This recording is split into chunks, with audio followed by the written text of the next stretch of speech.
sub-Saharan Africa, including South Africa, and they won't lack anything. But because of our country, we are not respected. Here, with all due respect, the two professors in our faculty are Nigerians. They're on sabbatical. They are likely to leave at the end of the year. They're already appealing, can you get us more Nigerians? We have these, but we are not respected because we do not take advantage of our what we have, our facilities. So this is where I come in. We are highly skilled and highly talented and blessed people, but many a time we lack strategy. Nigerians tend to lack strategy.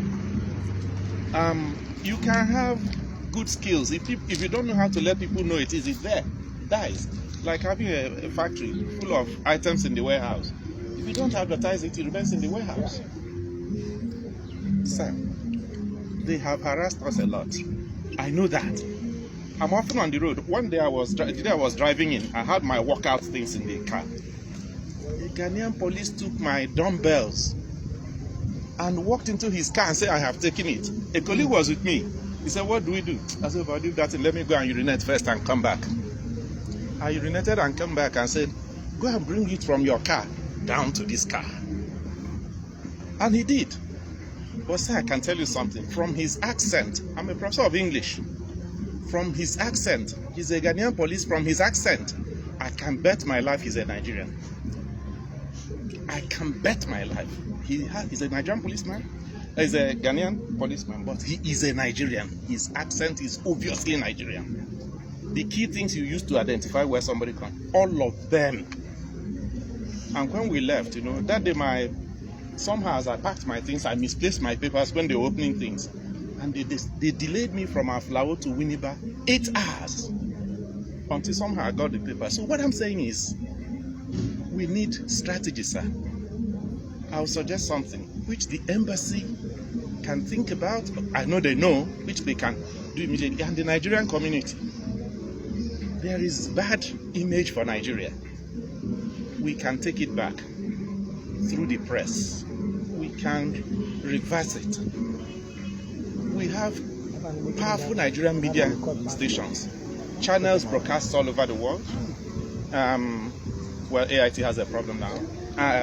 NTA does. Many others. There's active online social media, the blogs in Nigeria. Let them come. Look at what you have said here today. Let them come here and run documentaries of the experiences of Nigerians and blast it all over the world. In 3 days, Ghana will respond. I have been a media person. You cannot be here and suffering. Let the leaders get our media guys come here. Cover what has been happening. Go to the student community, go to the business community, go to everywhere. Come to the embassy. Go and confront the officials with the information. Air it. Within 1 week, I can tell you part of what's happening. I'm sorry to say it, but this is within us. The present government in Ghana came on the grounds of Nigeria bashing. I have listened to things some of their top leaders have said all over the world in major places. We did not take it back, sir. If we take it back, they will sit up. So media strategy, 1. Use their own media, but everything. I have been a pressman. There is no absolute truth in the media. The truth is, any truth, even history, is truth as it is presented. Let us use our own media and get back to them. Let us see live cases. Let our media with this story say we want to go to their prisons to see Nigerians. Of course, they will turn you back. You broadcast it. Yes. You do, by the time you're through, run series of documentaries on Nigeria's relations. And sir, we take history. We look at history. Prof, sir. Prof is my teacher. He was the dean of postgraduate school when I was a postgraduate student.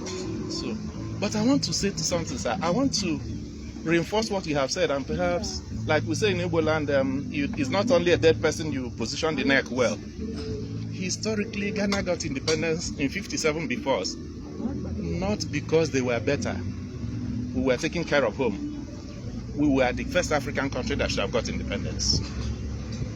If you read the biography of Nkrumah, Nnamdi Azikiwe sent him to the university in the US that he attended after he had returned to Nigeria, to Ghana. Zik had been to that university, came here, met the young man when he was a media man here, mentored him to that university, and he came back.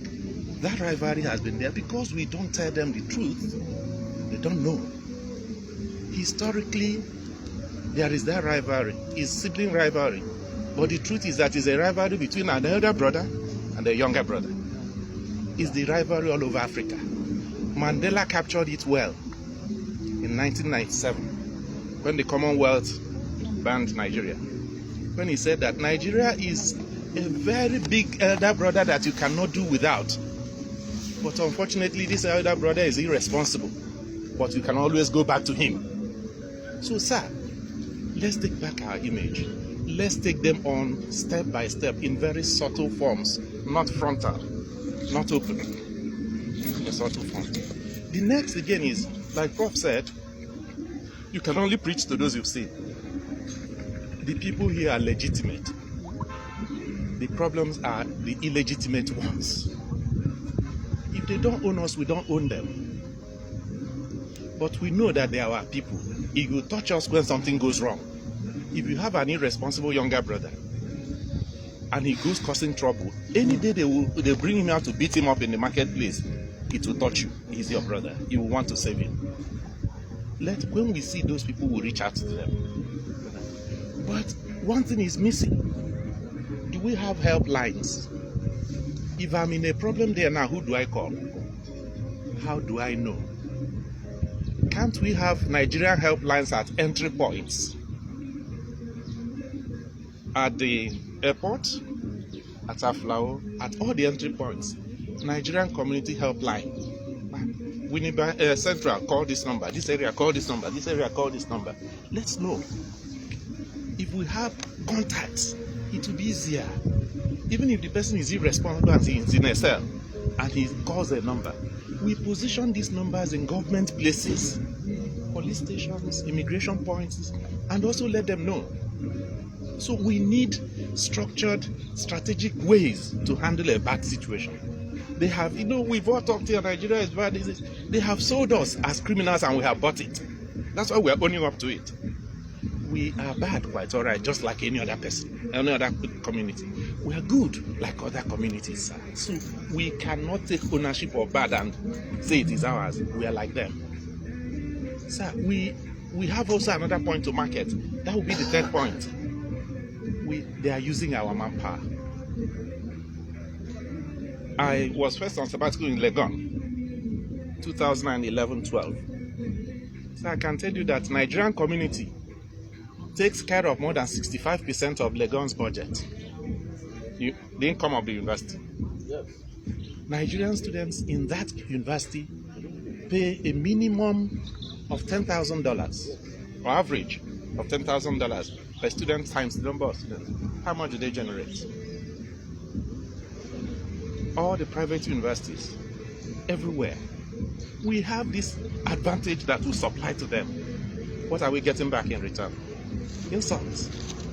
So, and I can tell you, it's also the problem back home.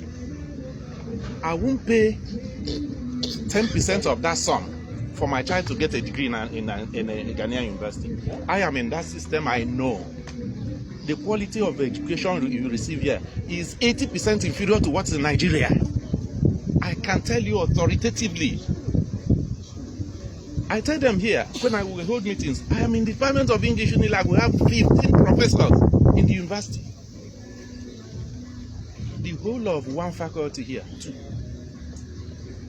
two Nigerians. We will leave at the end of the year. They will shop for another set of Nigerians.